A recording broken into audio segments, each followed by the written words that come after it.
The project we are working on this semester is called Oral History of African American Alumni here at Ball State, and we are studying the African American history up to a point, and also African American history specifically in Muncie, and then we are conducting oral histories with some of the African American alumni here at Ball State.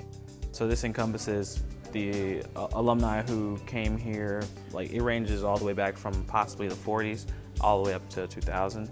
The end product will look like an oral history interview, so it'll be one person sitting in front of the camera answering questions, but paired with that is going to be a transcript, so it'll be written out. It'll be a written transcript that will follow the interview word for word. Well, the end product is for students and just people in general to be able to look in the digital media repository and to see these, African American experiences.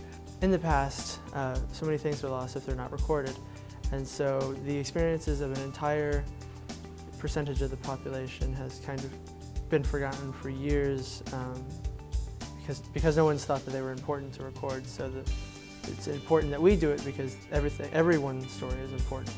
There's a lot to gain, just professionally. Like I've already discovered, I've gotten better at active listening, and the skills required to become an oral historian.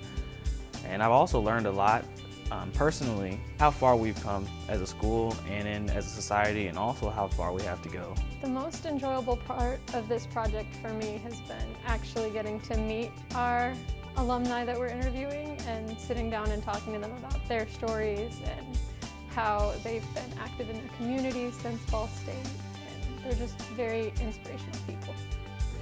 The most enjoyable aspect of this project for me has been the ability for me to use pretty much every piece of telecommunications knowledge that I've gained in the past couple of years, because we have our own recording studio, you could call it, where we have a backdrop set up and a camera and lights and everything. We only have 9 students, so when we all come from so many different backgrounds, getting to know them and working with them. We went on a field trip to the African American History Museum in Detroit, and that was my first time there, and just learning all that knowledge about my own culture was just crazy. We're hoping that the interviews that we record and transcribe and all of that will make it easier for future historians to be able to say, let's look at some of these things that haven't been talked about before. We actually have data now. And then you'll do justice to one more group that has kind of been forgotten. So we're hoping that we can bring another group into the light.